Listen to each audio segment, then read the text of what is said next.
is the Two Marketeers podcast, where hosts and marketing experts Sean Patrick and Lindsay Waugh seek to uncover what makes brands so powerful in how they impact modern society and culture. Two Marketeers. They've got a podcast. The Two Marketeers podcast. Good morning, Marketeers. Good morning, Marketeers. Good morning, Lindsay Waugh. Good morning, Sean Patrick. How are you? I'm well. Great. That's a good word for today. I always say I'm good, but I am always good. You are good. You are usually good. Right. Except for last week when you're like, the state of marketing. Am I right? Oh. I was like, are you all right? You know, just shut me out. Cancel me. Like literally hit cancel on the call. No, we will not. Luckily, today is a fun topic, so there's no state of marketing baloney today. Thank you, Lindsay, for once again being the ray of light. She's smiling. This awkward silence is me smiling. Sunshine. I didn't say sunshine, I said light. Let's just like your parents said, I'm a lovely fellow, and that was a bit much for you. A ray of sunshine is a bit much for me. So I think we should get them to write that, like on your LinkedIn or something. 5 out of 5 stars, lovely fellow. Okay. Well, should we dive right in? Should we do it? Hey, Lindsay, how's it going? Hey, bestie. How about a 10% off hotels because you're my bestie? 10% discount, bestie. You deserve it. Well, where this all is coming from is today, Sean and I are talking about your best friend tone of voice. So I'm on LinkedIn about a month ago, and I see this amazing post from this person, Joe Burns. Joe Burns is a strategy lead at a creative agency in New York called Quality Meets Creative.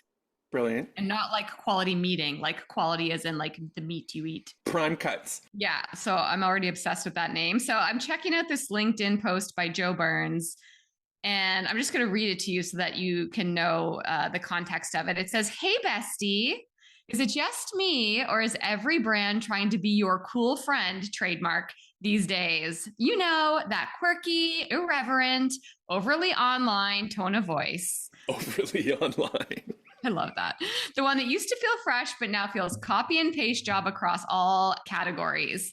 The kind of tone that says things like, "Hey, bestie," and "Is it just me?" and loves the emoji punctuation. Well, he says, I wrote a thing about it. Give it a read or don't. I'm not your boss. So good. It's so good. I already love them. So do I. So I read it and I was just like, immediately, yes, I need to know what this is about. We will share this in the notes of our recording. So the post that he wrote on LinkedIn goes on to say, "Hey, bestie, why everyone sounds like your cool friend." So I'm just going to read a little bit about it because it's very quick and then we can dive in. So it says, "Once upon a time, different brands had distinct, unmistakable voices. The Economist spoke with the cool detachment of a CEO who reads 5 books before breakfast. Diesel slurred like it had just stumbled out of a nightclub with white powder around its nose." I love that part. Go Diesel. Go Diesel. Old Spice barked absurdist nonsense with the confidence of an unhinged pirate king. Look at me. Look at him. Now look at me. But now most brands want to speak like an HR manager who sends too many gifts in Slack. And then he goes on to say... Can we just pause there? Ouch. Yeah, exactly. He says 1,000 brands decided that the way forward was to sound like an extremely online, vaguely sarcastic older millennial. When it comes to their tone of voice, most brands want to be one thing, your cool friend. And he trademarks it in this post. He says, breakfast snacks want to be your cool friend. Multinational banks want to be your cool friend. Laundry detergents want to be your cool friend. B2B payroll services want to be your cool friend. And even toothpastes want to be your cool friend. And because of that, it's the same irreverent, playful, social first tone, and it's getting broadcast across every single category. So anyways, he goes on to talk about like why this is happening. And a lot of it has to do with, you know, brands being afraid to do things that are original, and they're kind of like playing it safe. And this like BFF tone of voice has really worked for some brands, and a lot of brands have now like latched onto this.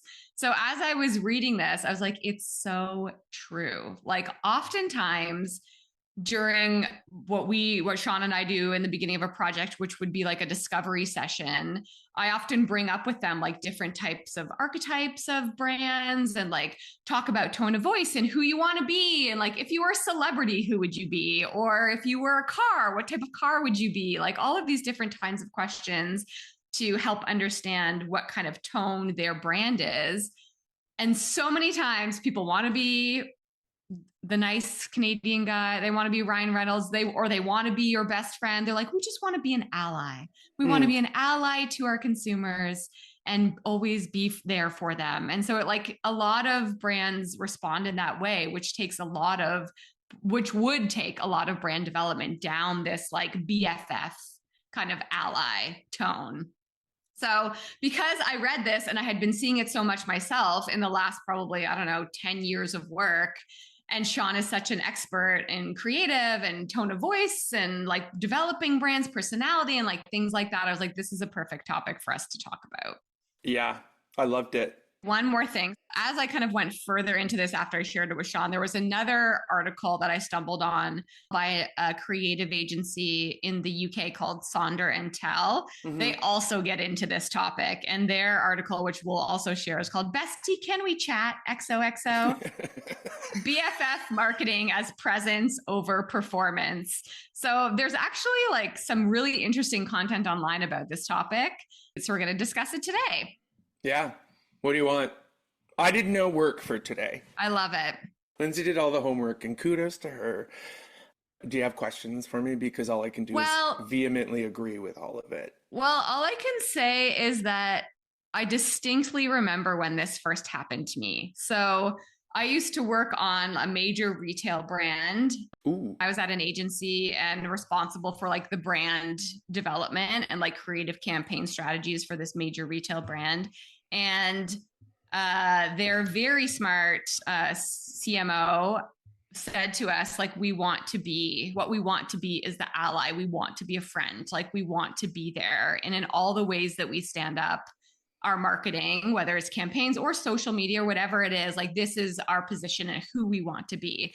Can you elaborate on the type of consumer that ally was, that they wanted to be an ally to?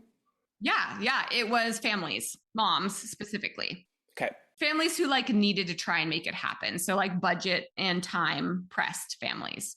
And I was like, this is amazing. Like I had never heard a brand like a CMO say that before in that way, that we just like wanted to be there for them. And I think this was kind of like a pivot in brands and in marketing in that time, which probably would have been about 15 years ago-ish. And before that, it was like, we want to be provocative or we want to be standout, like those diesel examples and things like that. And then there was this turnover where people started to say like, we just want to be there for them. We want to try and make it happen, help them make it happen for themselves and be this friend. And I was like, yeah. And so anyways, that was like the foundation of that entire brand strategy. And since then, it does really feel like every brand wants to be your BFF. Yeah. So one of the things that I feel like would be valuable for us to talk about is, so what do we do about that? Like, what is the way to develop a distinct voice and brand for your company or for your business? And how do we like avoid all falling into this generic language? What is happening? Why is it happening? And how do we avoid like going down that path? Yeah. And with us as like brand strategists and creative strategists, like what are some of the things that you can do to craft something that is actually unique in this like sea of same brand voices that we seem to be experiencing? I think my answer is going to be more about, I don't know what we can do yet, but I love that we're going to talk about maybe what are the things that made this happen. Yeah.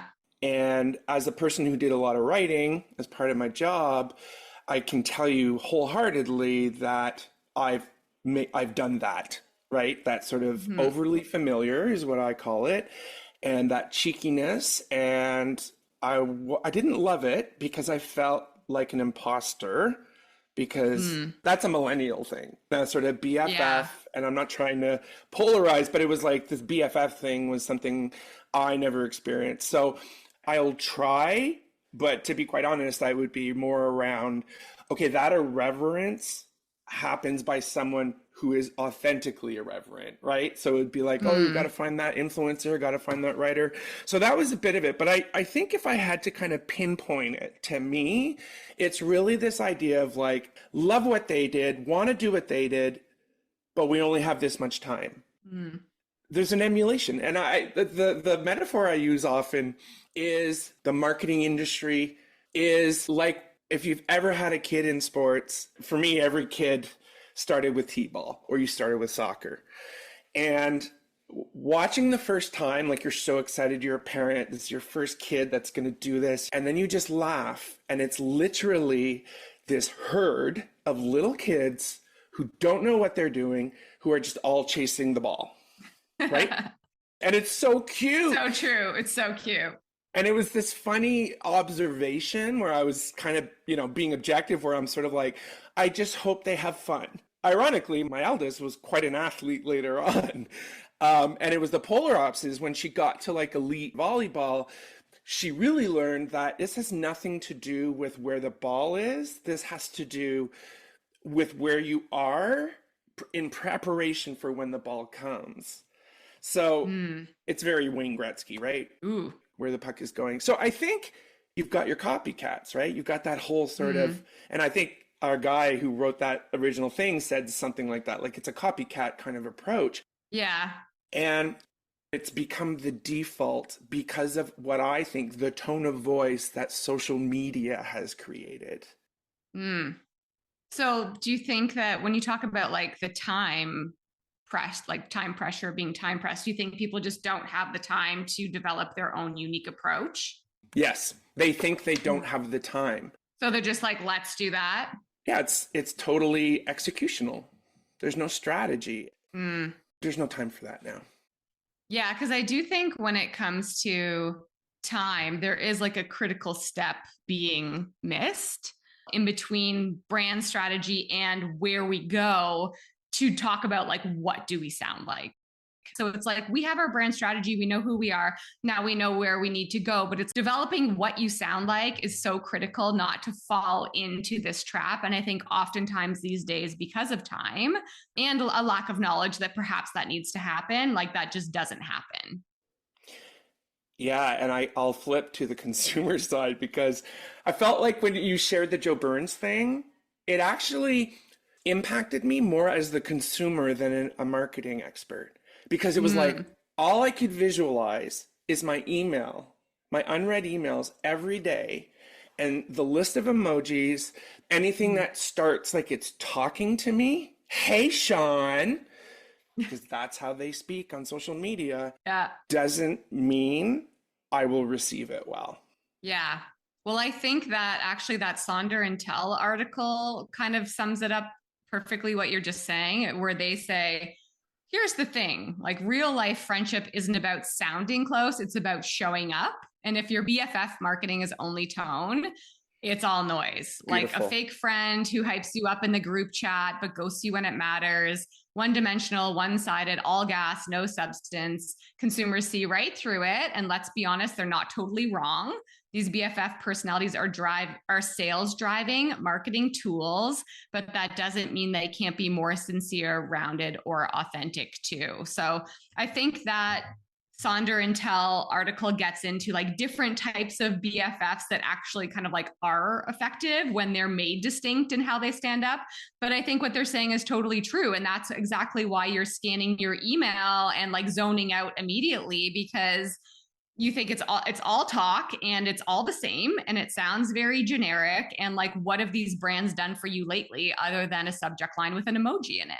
And I didn't even talk about what that actually does unconsciously to me, is it pisses me off.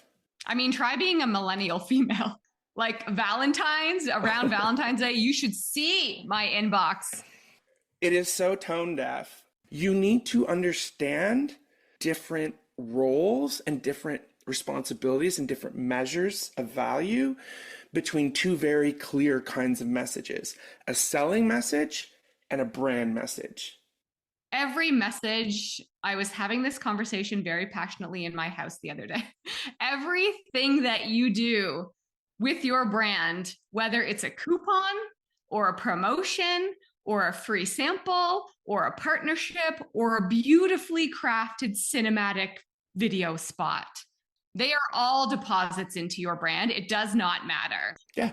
It's every interaction, every experience, every message. Yeah. That is your brand. And to your point, sales and marketing shouldn't be decoupled. And when you think about tone, which is like this conversation, they all need to fall in some way within the way you want your brand to be perceived. There's so many overlaps that I think I don't want to say everyone's gotten lazy, but everyone has gotten cheap. And scared. I think they're also scared. Like you said earlier, it works for them. I don't have time to figure out what works for me. And also, I don't even know how to measure it, whether it works better for me or not. Like if I stand up like a Ben and Jerry's controversial brand, or I stand up like Diesel sassy brand, or I stand up like a Glossier BFF brand, I don't have any way of knowing if that's right for me or if it's helping me drive my way forward or not. And so people are scared. And when they're scared, they do what they think works for other people. I don't disagree with that, but they don't know they're scared. I think there's a misconception that being irreverent is the equivalent of being bold. It's fear. Everything we do is fear in business, unfortunately. As long as it's a corporation where, it's hierarchical and no matter what you think, you know what you have to serve. But I think the biggest problem is the mistaken perception that being irreverent is a bold move. And actually, it's not bold. Like it's lazy. It's fear-based. And if you really want to be bold, it's almost like high school. You're afraid to not be the cool kid. And, either you're the one who's got the confidence to distance yourself, think of a brand, right? And do things your way and it'll eventually work out. But as soon as it works out, everyone wants to follow. And so it's the same thing. It's that sort of, we're just a herd of, you're right, frightened people frightened Timbits chasing a hockey puck? Right, who think we're being bold and are challenging our agencies to be bold. Well, if bold means taking uninformed risks, sure. But if bold means figuring out, looking deep and then figuring out what risks you're willing to take, that's the difference. Because I feel like they're taking dumb risks and they think that that's good. Yeah, it's like the cost of being boring. Noisy. It's the cost of being like everyone else. I think too, like being bold can mean 5 million different things. So it goes back to actually like putting the time and the work into developing your tone and how you want to be viewed and what type of brand you are, because a kitty litter brand can be bold, and a juice box and a bottled water company and tequila. Like everyone can be bold in their own way. It just depends how it looks and sounds for you. But it's just funny because when I think of every big brand I worked on and had the good fortune of being brand focused, where I used archetypes, where I'll credit Coca-Cola's archetypes, they were really good with doing that. There was always a level of expertise, like you're the authority. Remember, their trust comes from you being the authority in this category. And everyone pretending to be my cool friend is not an archetype, and it never will be, because cool friends don't last. Well, I think too, like there is one archetype called the every person. Yes. Well, it's called the everyman, but we now call it the every person. Good catch. It's the most tricky tone of like brand to stand up, because it's being everything to everyone. It's just being there for everyone. Like, and just when you don't have some sort of distinction, and like what we do when we're developing archetypes and tone of voice and things like that is we do like a combination where it's like 70-30. Like maybe if you really want to be the every person, like maybe you're also the caretaker in some way, or like something where it's like, let's figure out where the distinctness comes from, because you're right. Nobody wants to follow an every person brand. You know, the more diluted you are, the more apt you are to be noise. I have a question for you based on something that you said earlier around how, well, it's just a perspective. How important do you think it is for a writer or someone developing the tone to like be like that person or to bring in people like those people? You know what I mean? I think to me, it's the safest route. Like, why would you not do that? Especially when you think of like the talent out there. And I've had to pretend. And if I've ever had to pretend, it's because budget and timing are forcing me. Yeah. It didn't happen very often. And when it did, it was hard. My confidence was low and it was stressful. So I wouldn't do that now for my own business. And I think it is like challenging the creative all the time to say, like, does this sound like us? Is this who we are? Like, yes. Even if it's a coupon, is this who we are? Is this partnership us? You know, is this our tone? Is this our brand? It's the difference between the best creative and the right creative. And that's part of it, is to say, how do you build a team where everyone knows who they're speaking for? Mm-hmm.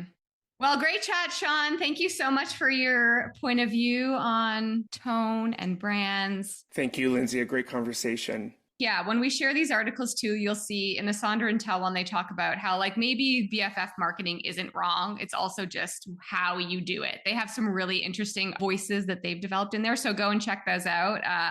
But very cool to see where this BFF trend goes and what comes out of it. So thanks for your time. Bye, Marketeers. Thanks, Marketeers. Happy listening. Bye.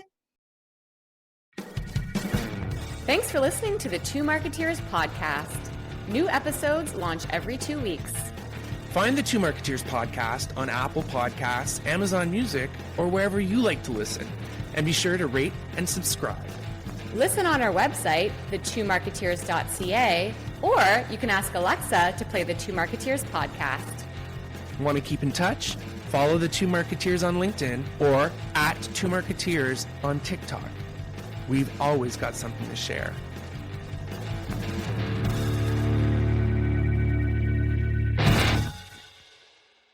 This podcast is over.